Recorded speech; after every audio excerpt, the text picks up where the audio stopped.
un monsieur de Genoude, sur son ordination. Du sein expirant d'une femme qui te montra le ciel du geste de l'adieu, une nuit de douleur déracine ton âme, et du lit nuptial jette ta vie à Dieu. Comme un vase où l'enfant distrait se désaltère, frappé d'un coup trop fort, laisse fuir sa liqueur, ton âme laisse fuir les eaux de notre terre, et la mort a fêlé ton cœur.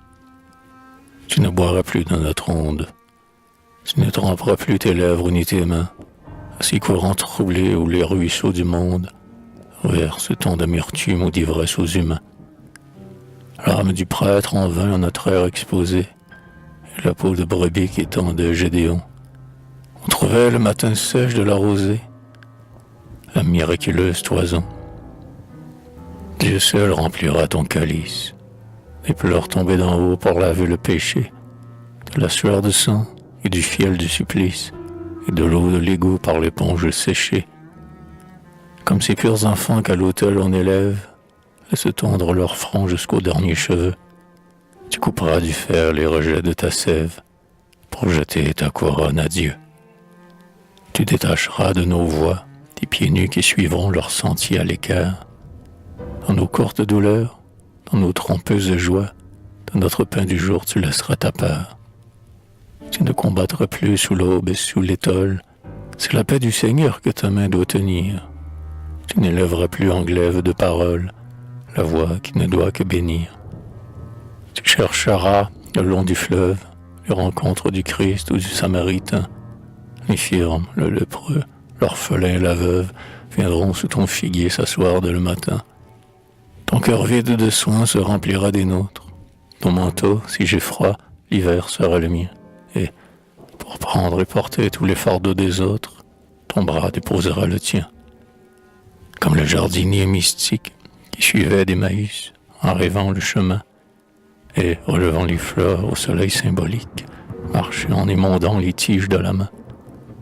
Tu prendras dans chaque âme et dans chaque pensée ce qui la fane au bord ou la ronge au milieu, ce qui l'incline à terre ou la tient affaissée, et tu lèveras tout à Dieu.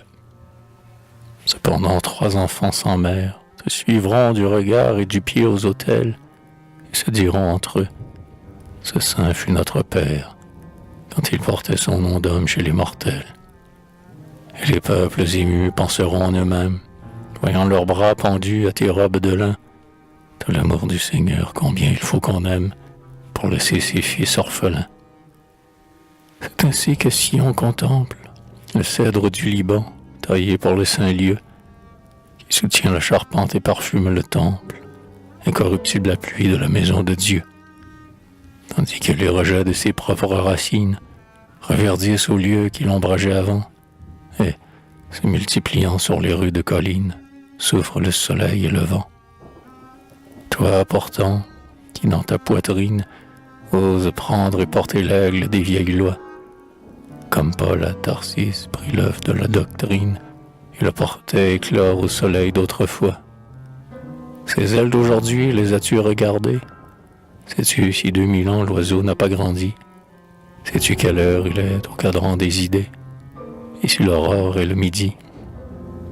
Si l'oiseau retourne à son air, s'il offre des vérités qu'il ne peut contenir, n'est pas éclos plus loin et n'a pas changé l'air, d'où son jour plus parfait datera l'avenir. Sais-tu quel vol nouveau son œil divin mesure, de quel nuage il veut s'abattre, et sur quel bord, jusqu'au soir des temps pour qu'il se transfigure, combien il lui faut de tabac. Quand le Fils de l'homme au calvaire, premier témoin de Dieu, sur sa croix expira, le rideau ténébreux du sombre sanctuaire, le temple ébranlé du coup se déchira. Le jour entra tout pur dans l'ombre des symboles, les fantômes sacrés d'Horeb et de Sina, polirent aux éclairs des nouvelles paroles, et le passé s'illumina. Ô Christ, n'était-ce pas ton signe? N'était-ce pas pour dire à l'antique maison que de voiler le jour, nulle arche n'était digne, qu'une aube se levait sans ombre à l'horizon, que Dieu ne resterait caché dans nul mystère, que tout rideau jaloux se fendrait devant toi, que ton verbe brillait son voile, et que la terre n'aurait que ton rayon pour foi. Nouveau fils des saintes demeures, Dieu parle. Regardez le signe de sa main. Des pas, encore des pas pour avancer ses heures. Le siècle a fait vers vous la moitié du chemin.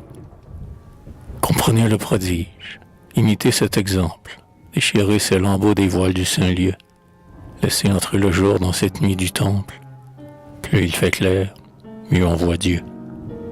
Voyez se presser à la porte, cette foule en rumeur d'adorateurs sans voix, qui courent après ces dieux que la raison emporte, comme autrefois Laban, après ces dieux de bois. Ne tirez plus les siens de l'arche des symboles, mais dites-lui qu'au sens le temps les a repris, que tous ces dieux de chair n'étaient que des idoles, et d'aller aux dieux des esprits. Matez cette heure fortunée, où tout ce qui languit de la soif d'adorer, sous l'arche du Très-Haut, d'astres illuminés, pour aimer et bénir viendra se rencontrer.